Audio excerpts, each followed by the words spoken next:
go.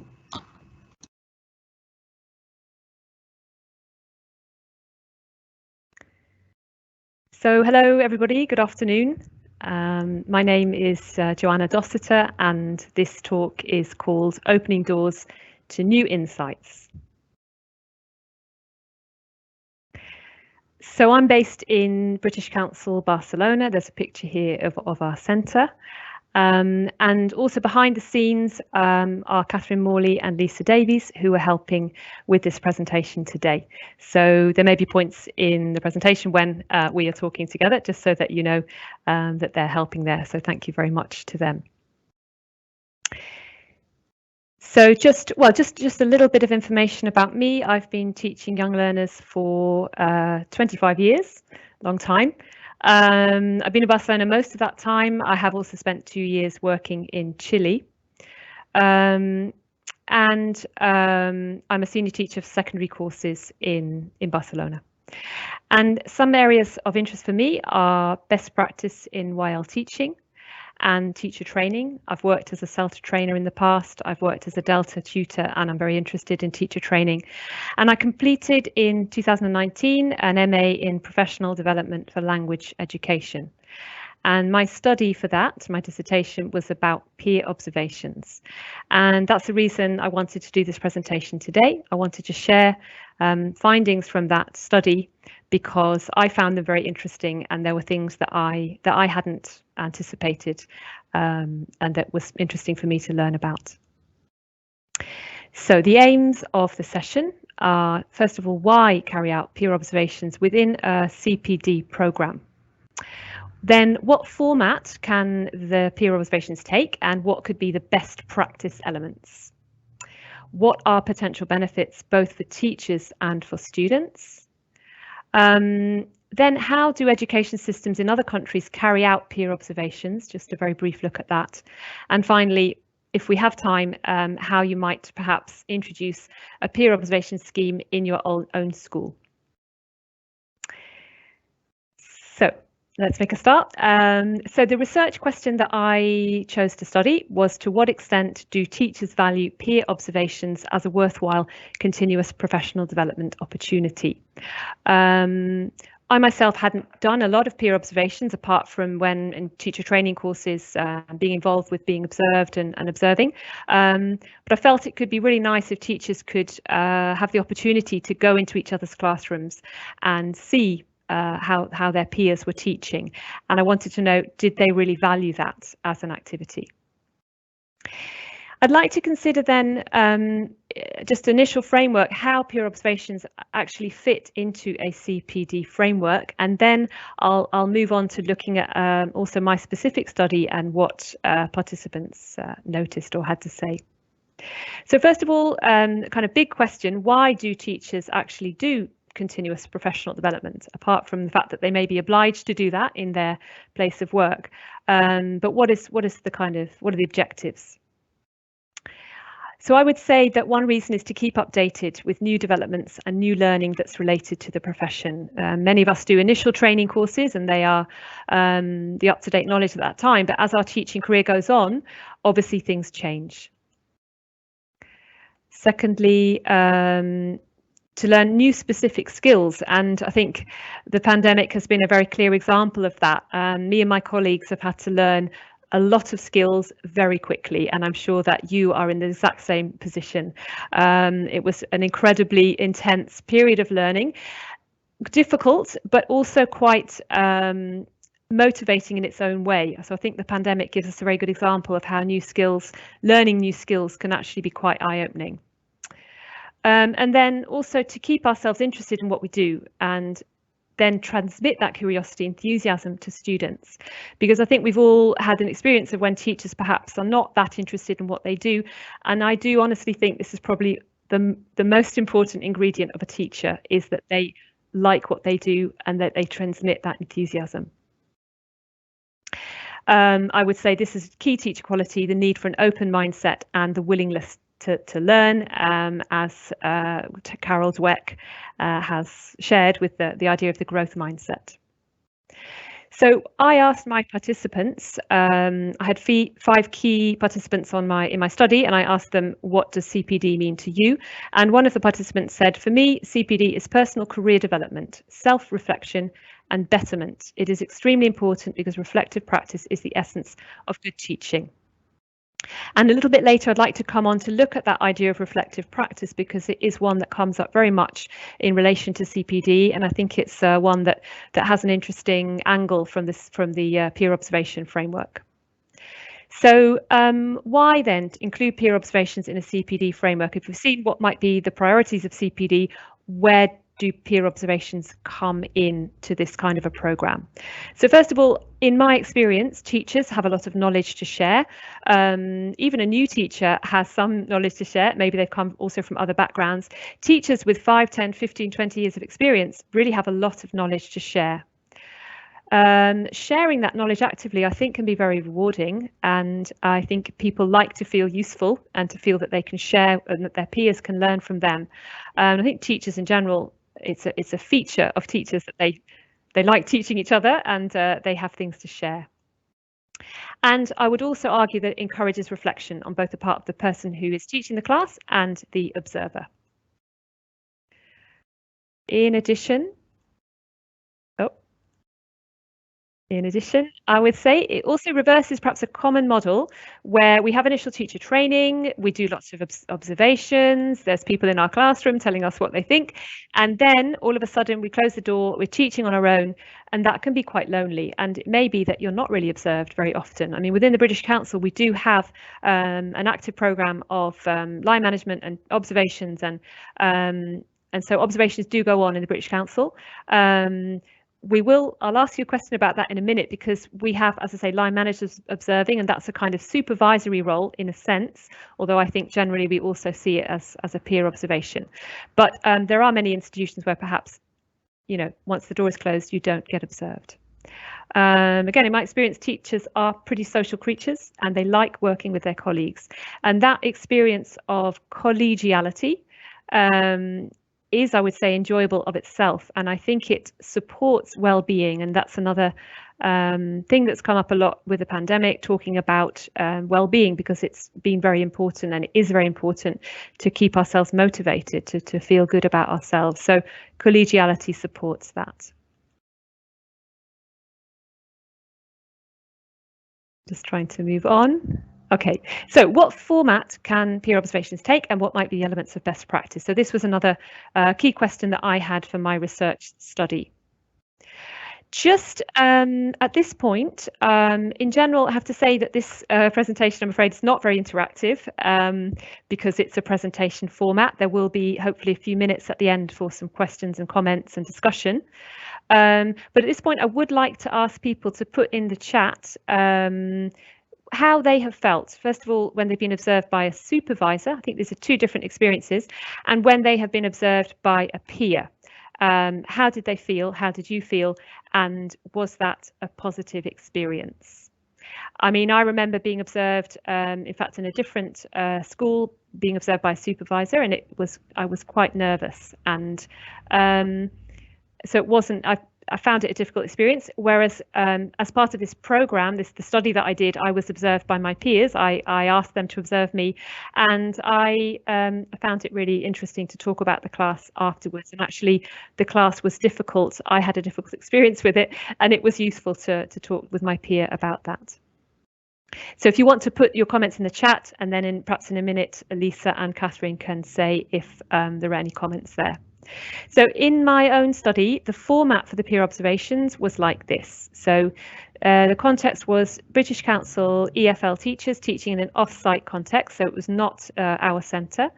And a lot of them had reported really quite a lot of stress and quite a lot of burnout because of the conditions of the off-site experience, which isn't usually that optimal. The students were aged from 6 to 17. And there were 5 observing teachers who carried out 3 observations each with their peers. And when I say that the conditions aren't optimal, more than anything, I think it's about the teacher having ownership over the classroom and sort of knowing the students kind of perhaps a bit better. And that has created some difficulties when we work off-site. My focus on the study was generally on the teachers observing, although obviously I could have chosen to focus more on the observed teachers. And we had questionnaires before and after the lessons, and then follow-up discussions, which we recorded between the observing teacher and the teacher of the lesson. So that was the format of my study. And I mean, maybe at this point I could just ask Lisa, I don't know, are there any comments, Lisa, in the chat? Well, I've put one of my own personal experiences. In my experience of being observed, I've been observed by peers and supervisors, and I've put that it really depends on the personal relationship I have with that person before the observation as to how I feel. So I've had supervisors who have maybe we've not got on so well, and in that case I've felt a bit more nervous than with people who I have a good personal relationship with. Yeah, that's very interesting. So I think it highlights the importance of trust, that you have good trust of that person that's observing. Yes, and we've also got a comment from Rosina who says, I haven't been observed in a while, but now that I've switched from first to second infantile, I'd love to observe teachers with more experience. And another comment is, how I feel about being observed depends on the supervisor and depends on the peer. People need observer qualities and skills. Absolutely. Yeah, I think those are really good points. I think Rosinia's point there about you've got a new level, a new year, and you're thinking, you know that you would like some ideas, and you know that you've got experienced colleagues, and just watching those colleagues, you wouldn't have to, you would immediately pick up things that you could absorb into your teaching very quickly. And I think that's the idea of watching somebody model something as a transmission of knowledge, I think is very, very powerful. And then the other idea, it does depend on your relationship, maybe not so much whether they're a supervisor, but whether they're a supervisor that you find easy to relate to and that you have trust with. So I think these are really important points. And I think whenever observation comes up, it's the elephant in the room. It's like, well, okay, but maybe I've had an experience that wasn't good. And I think when those experiences are bad, they can be very bad. So you can feel, I've put here on the left what's good, and we're talking more about that in this session, but also we need to recognize that there can be problems. So you can feel judged, and that you probably are hard on yourself anyway. And if you have an observer who's not positive, that can make you feel worse. Sometimes as the person observing, it can be quite difficult to give feedback and to give it in a skilled way. And sometimes if it's not focused, people go away feeling like they're not really sure what they've learned, and maybe the person being observed feels that if they didn't have any kind of feedback, that's also a bit unnatural. So these are important elements to be addressed, and I think it's a skill. Observing is a skill, and it can be taught. So these are important things to remember. It's the need to avoid the sense of being judged, so that there should be a non-evaluative framework.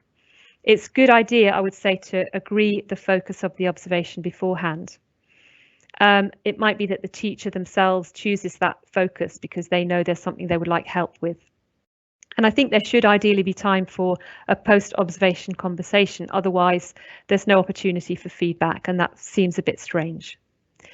So in my study, we used observation worksheets, which I designed, based a lot of them on a useful book by Ruth Wainwright, Classroom Observation Tasks. And I will be putting later a handout to this session on the Padlet. It's a Word document as well as this presentation. And I've got a whole load of links to articles, books, and so on that I found useful for my study. And that book is on that handout. So there were different focuses that could be chosen.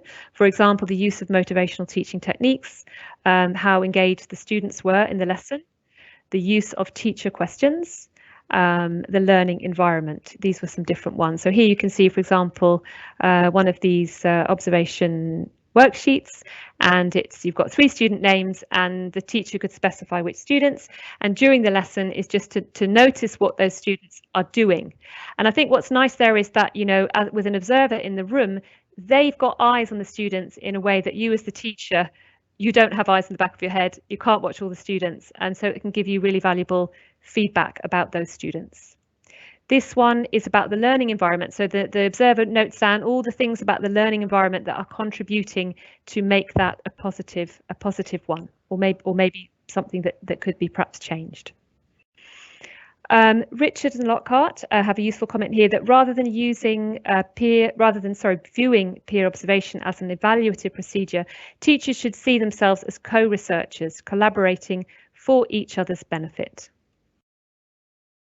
So, I mean, from my study, I would say what came out of it was that elements of best practice include using observation tasks and worksheets. That was valued very highly by all 5 participants. Also to have a post-observation discussion. Generally, this was around 30 minutes, and it was valued very highly by all 5 participants. Sometimes it was difficult to set up those discussions. Teachers were working in different schools around the city. They often didn't really coincide in the same place. So it was a challenge to find a meeting point. And, generally, if that meeting can be quite a short amount of time after the lesson, it probably is better, because after a week or 2 weeks, you definitely forget quite a lot of the details about the classes. So here is a graph for these 5 participants out of a score of 4, to what extent they said that the worksheets contributed to the effectiveness. So 4 of them said it was very important, and 1 of them said it was quite important. And in terms of the post-observation discussions, 3 of them said that they were very important, and 2 of them said that they were quite important as part of the format. So we're going to move on now then to talk about what are the perceived benefits for the teachers involved in peer observations. So again, as part of the questionnaire for the participants at the end, I asked them to what extent they found peer observations to be valuable and worthwhile as part of their CPD. So this was kind of the overarching question, and I was pretty happy with what I got back, because 4 of them out of 5 gave it the maximum score, very valuable, and 1 of them said it was quite valuable. In terms of what they learned in practical terms, just a little bit less. 2 of them said a lot, 2 of them said quite a lot, and 1 of them said a few things, which I thought was interesting. Perhaps my initial thought was that people wanted to observe each other just to pick up new ideas, new skills, to put those straight into practice in their classroom. Obviously, that is something that people want. But I think what I also learned was that there were other elements that teachers appreciated that maybe were not to do with, that's a technique I'm going to use, but also had to do with things like when I observe another teacher, I'm looking at what their personality is like in the classroom or what they transmit. And so actually what I might take away is just how calm they are, or just how positive they are with their students, or something that isn't maybe a practical skill, but is a really very interesting thing anyway, that you might adopt yourself, or you might reflect on if you want to adopt that. I also asked the question as to what extent these teachers felt that peer observations contributed to a sense of collegiality with regard to the organisation that they're working for. And all 4 of them gave it the maximum score there. They said that it was very important, which we'll come on to talk about a little bit more. So at this point, I'd like to talk about some of the themes that emerged from the study in terms of what were the kind of key benefits. So one of them was this idea of that I watch you, but actually I see me, which sounds perhaps a little bit counterintuitive, but a number of sort of articles and books comment on the same aspect.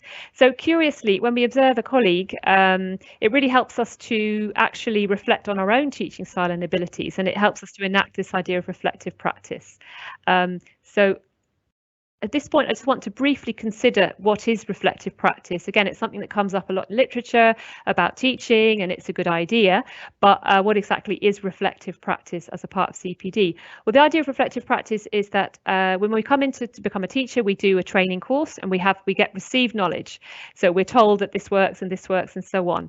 And we may have previous experiential knowledge as well. But then as we go into teaching, we start putting all of this into practice.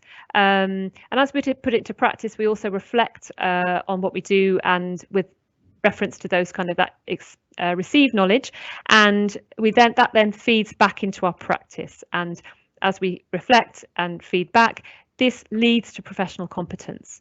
But the idea is that if you don't reflect perhaps enough, you might just be repeating the same thing all the way through your teaching practice without really moving forward. So reflective practice the idea is that it's really important for us to develop, and I agree with that.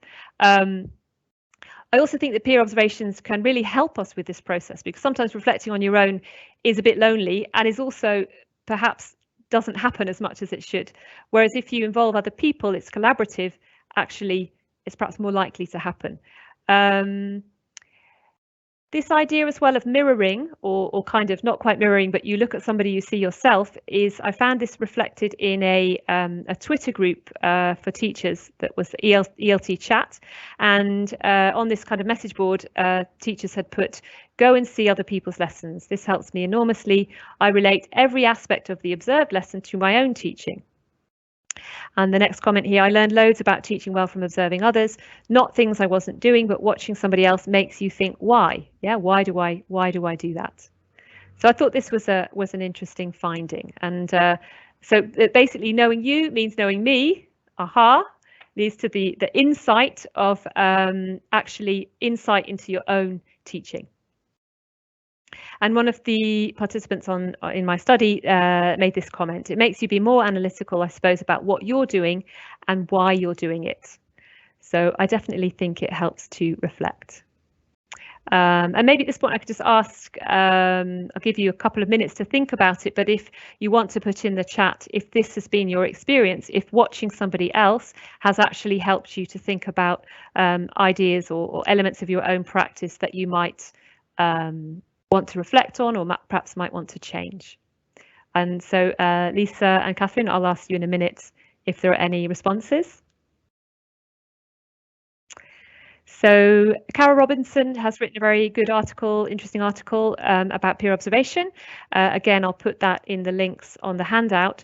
And she says, "I agree with Kosh that peer observation promotes self-development through reflection and self-awareness, which in turn can lead to ongoing CPD." So another theme that kind of emerged from this was this idea that, you know, when I'm watching somebody else, I'm thinking, okay, you're okay, or you're good. This is interesting to observe, but also what I do is okay. You know, it can help to reinforce. So on the one hand, it helps you to reinforce the things that you're doing, because you see somebody else doing that and you think, well, yeah, I also do that already. And great, I'm glad to see that other teachers do this, and therefore it looks like I'm doing the right thing. And similarly, if I see other teachers struggling with something that I have difficulty with, it can be quite reassuring, really, that we are all experiencing similar things. And here's a comment from one of the participants: "It was also good to see that things don't always go as planned when teaching very young learners, no matter how experienced the teacher is." And that may well have been, actually, I can't remember now, it might have been the class that she observed that I taught, where we definitely had some challenges. So I was glad if I was able to help her feel good about that. Another comment: "It kind of reinforced the fact that some of the things I'm trying to do are the right ones." Henry and Oliver have written about peer observation in universities, and they note that observing a colleague teach can also affirm successful aspects of the observer's approach. I don't know, Lisa and Catherine, if anybody has commented on the reflection element there. Yes, we've got a couple of comments. Louise says, "Yes, over time, more so how teachers behave in the class, interact with students, and how the class environment helps or not that interaction more, so that helps or not that interaction more so than just activities." So observing perhaps helps you to put you in your own shoes when you're in your class, how something works and how it works well, something like that. Yeah, sort of focusing on the whole class environment and the interaction rather than just the activities that they're doing. Yes, yes, which you can do obviously in a different way when you're stepping back and you're in someone else's classroom, not actually leading the activities. Mm-hmm. And we've got another comment from Rosina, who says, "When I was placed with the 3-year-olds, there were 2 of us. The other teacher had more experience. I followed her lead, which made me a better teacher when I was on my own." Yeah, that's nice, isn't it? That's also, team teaching is another great resource. No, if you're able to do team teaching, that's also very, very positive, I think. Mm-hmm. Thank you. Okay, I think yes, that's right. I've got one comment there as well from my own experience, that I remember one of my favourite activities was a game that I actually picked up because I was walking down the corridor and I heard this classroom having a whole lot of fun, and I literally just peeked through the door to see what's she doing, and I saw the teacher doing this wonderful game. And wasn't an official peer observation, but it's still one of my favorite classroom games to this day. That's a very nice example. Thank you. Great. So we're going to just move the next sort of benefit I wanted to mention was this idea of feeling bolstered up. This was a literal comment from one of the participants in my study. She said she really felt bolstered up by doing the peer observations. And she felt bolstered up as the observer, because and having the discussions with other teachers really made her feel she enjoyed that interaction. The teachers who were observed made comments like, I felt reassured that I'm a good teacher because they got positive feedback from their peers. One of them, who was a new teacher, she said it's just a pat on the back that you never really get, which I thought was kind of very nice, because it's true. Sometimes you need somebody to say you've done a good job, and I've observed that lesson and it was really good, and well done. So that was an element that came out of the study. Carol Robinson says, fostering a team spirit, the more teachers cooperate with each other, the more a team spirit develops among teachers, and the more ideas are exchanged. So I think the value of collegiality and community came out of the study. These were also comments from the participants. It's nice to share ideas with colleagues and discuss classes and lessons. It's given me the opportunity to value other teachers' abilities and experience. Peer collaboration is great and helps with teacher motivation and development. I definitely feel that as a teacher, I need positive reinforcement. If you got observed by a colleague, to know that what you're doing is the right thing, for me personally, is very important. And I would just mention here as well that I think something that the pandemic and the British Council that we have had the experience this last year is doing a lot more working with colleagues across centres via the online world and online forums. I think face-to-face is difficult to replace, but the online forums have also been very positive for British Council teams to work together. So another benefit, I think, for teachers is learning the tricks of the trade. And Elisa was just mentioning there a really nice another nice example of just literally picking up a game, observing it happening, picking it up, and then putting it into practice in your classroom. I think these can be incredibly useful. So Carol Robinson mentions that peer observation allows us a window onto the way someone else teaches, how another class is conducted, or how certain materials might be used. So how then are peer observation programs carried out in educational systems around the world? I'm not going to go into a lot of detail here, and I have to say I don't have a great deal of experience, but as I was reading different books about this, there are countries in the world that already use peer observation programs as part of their state school systems. And I thought it was interesting to have a little look at those. And in a minute, we'll watch a short excerpt from a video of a school in Australia that has a peer observation program. So this is a very interesting book, Opening Doors to Equity. It's written by an American educator, Tonya Ward Singer, and it's called Opening Doors to Equity. And it is about it's basically a how-to guide for implementing observation-based professional learning. So it's a very sort of detailed book with lots of there are videos, there are worksheets. It's a very thorough book, and she gives the name of this practice observation inquiry. It's similar to other programs in other parts of the world, but it has specific sort of format. So colleagues in a school, they form a team, and the team identifies a problem of practice. Those teams then engage in 4 or 5 half days of inquiry around live lessons, which are taught by each member of the team in turn at one monthly intervals, and the rest of the team observes. And after the lessons, the team discusses what they've seen, and they talk about the student learning that they've observed.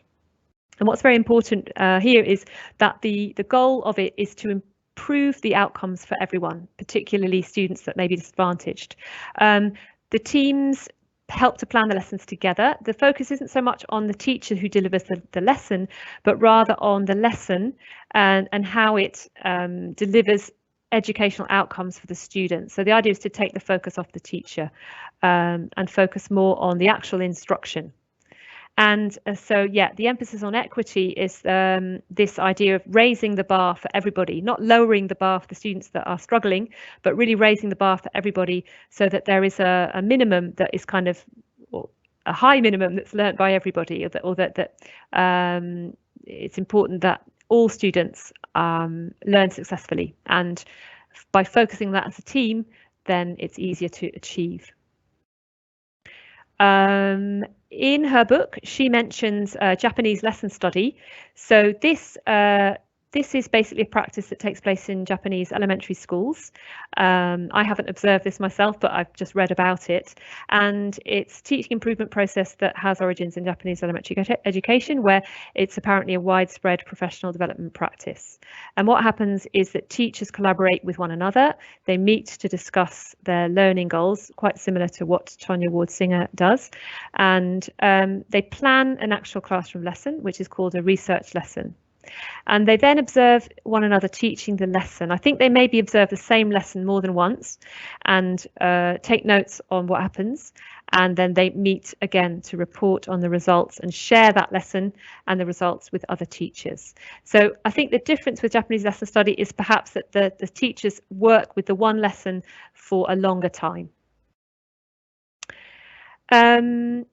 So at this point, I'd like to share this video because I thought it was a very nice example of peer observations in an Australian context. This is Ipswich Girls Grammar School, and I have to say, I don't know the school, but I did find this online, and I thought it was a very good video to exemplify what we're talking about.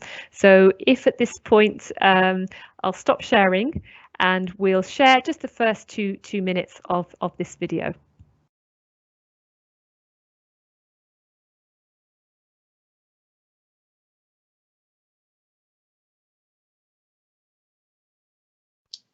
Okay, just about to share now.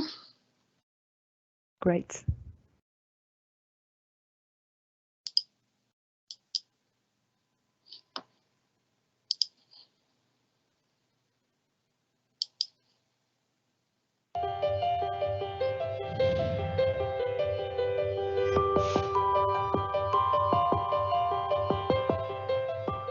Peer observation at Ipswich Girls Grammar School is the process whereby a teacher arranges to come in and spend some time in the classroom of another teacher looking at the strategies that are used within the class.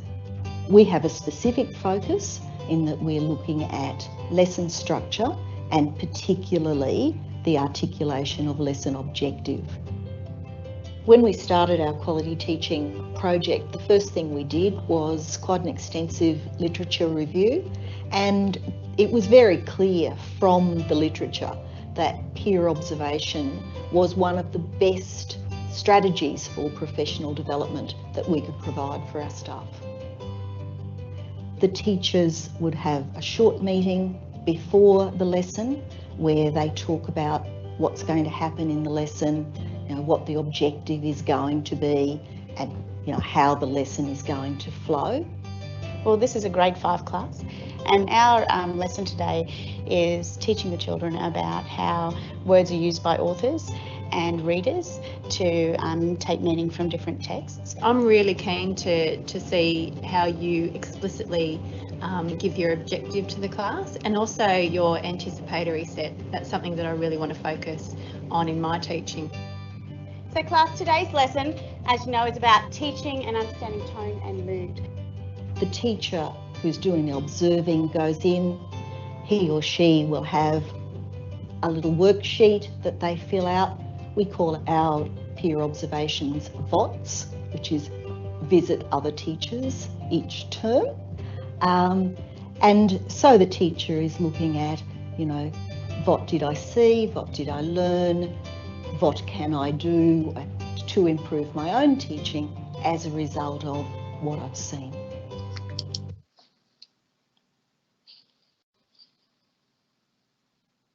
Thanks very much, Catherine. So yeah, so if we just go back to the presentation. Thanks a lot. Just a moment. The link to that video as well, it'll be on the presentation that will be uploaded to the course Padlet, the conference Padlet, sorry. Great, so yeah, just going to move the slide on. Okay, great. So at this section, I want to talk about how you might be able to organise a peer observation programme in your school, because I think this may be the reason why perhaps peer observations don't happen as much as we would like them to, because there are some challenges, I think, with regard to kind of logistics and so on. In my study, teachers, as I said, there were 5 observing teachers and they observed 5 colleagues, and they met with those colleagues. But because of the nature of the study and because of the difficulties of timetables, it wasn't possible for them to kind of work directly with a partner teacher, so that I observe you on Monday and then you observe me next Monday. I did think that that would be a nice format, because I think this idea of reciprocity, that's the right pronunciation, I think would be a very useful element, because I think that does foster mutual trust. Yeah, if I'm going to invite you into my classroom, I would hope that you'll invite me into your classroom, and I think that would be quite a natural way to run a peer observation program. However, I would say that, you know, in this study, the teachers who were observed didn't have a problem with being observed by somebody else and not observing themselves. They were quite happy to let their peers come in, and they also valued the discussion that they had about their classes afterwards. Teachers can decide an area of their teaching that they want to explore beforehand. As we mentioned, perhaps the teacher chooses the worksheet that's going to be used, so that there is a focus that's going to be useful for them. It might be also that they are aware that perhaps some students seem to be struggling. They might like to have more of an insight as to why that is. So that could be part of the format. Another idea that it seems that some countries use is this idea of the pineapple chart. So a pineapple, I think in Guatemala or somewhere in Central America, is a symbol of welcome, or maybe it's another part of the world, I'm not sure. So that's where the idea of the pineapple comes from. So the idea of the pineapple chart is that in a staff room, the pineapple chart is displayed with the days of the week, and then teachers can write up there in the time slot where they're teaching. They can write what they're going to be doing in their classes, and they can invite others into that class. So it might be that maybe you're trying out something, you're doing some role play activities in your class, and you like to invite other teachers to see how that works, or you're going to do some kind of vocabulary revision sort of session, and you'd like to share that with other teachers. And teachers can look at what's on the menu, and then they can sign up, and then they can drop into that particular class, with the idea being that, you know, you would only put yourself up on that chart if you would be really happy about your colleagues coming along and observing you in that session. So we're kind of nearing the end of the talk now, and we've got we'll have sort of 5 minutes or more for questions. Basically, the conclusions that I would like to draw at this point are to sort of, I hope that I've been able to show that peer observations really help us to reflect. They help us to reflect on our own practice, as well as reflect on things that we see working in the classroom. I think that peer observations promote teamwork and collegiality, and that certainly was the case in the study that I did. And I think as a consequence that they really promote teacher development, because this, I think, is a very nice form of continuous professional development. And they also promote student learning, which I think is really comes out, for example, of the book Opening Doors to Equity, is just how important the lesson observations can be in terms of raising the quality of teaching, and therefore raising the quality of student outcomes. And that then leads to a kind of equity for all students, not just the kind of more able students. So yes, these would be sort of the kind of summarising comments. I would say the active CPD requires change because developing sort of implies change. Change is difficult, and we often perhaps resist change initially. There's a kind of a change cycle, and we don't always embrace change. So having a growth mindset towards change may be really facilitated by teacher resilience. And teacher resilience can definitely be bolstered and enhanced through the development of collegial bonds. So working with your colleagues, feeling bolstered up by them, getting their support or certainly feedback and opportunities to talk about your classes with them. And that can be developed through these professional dialogues that arise from the shared lesson experiences. And I think staff room chat is very similar, or can be very similar. We do often talk to other teachers and things come up and ideas come up. But perhaps these very specific conversations where we're looking at the same lesson can be even more valuable in that way, and can lead to kind of more learning and more insights. And as I mentioned, I think this can really raise the quality of teaching, which can lead to then higher learning outcomes for students. So that's the conclusion I'd like to reach there. We do have 10 minutes for questions. So at this point, if anyone, sorry, I'll just move to the next slide because I have also put there my email, which is also on the handout that I'm going to share on the Padlet. So I don't know, Lisa and Catherine, if we have any questions at this point. Hi, Jo. This question came in before you talked about implementing peer observation programs in schools, but I think it's still relevant. The question is, how can we get support to do this? It might mean covering a class so I could do it. So, for example, how do we deal with things like clashing timetables, and maybe how can a teacher influence their organisation to implement such a program? Yeah, that's very interesting. I think those are really good questions because, yeah, as I was mentioning with regards to logistics, I think that this is the reason why peer observation programs probably aren't as common as we would like them to be. Because the issue of clashing timetables, it's a difficult one to get around. If you're going to observe a colleague, obviously you can't be teaching a lesson yourself. So perhaps one option might be, I know that some schools do have the possibility of perhaps combining a couple of classes for maybe one lesson, so a teacher has a larger class than normal, and that would free up that particular teacher to go to another lesson. Sometimes schools, state schools, might have moments where they do have an extra teacher, and that teacher can then perhaps be able to visit another colleague. Obviously, it depends on the teacher resource in the school. One possibility might be videoing lessons, recording them, having a camera in your room.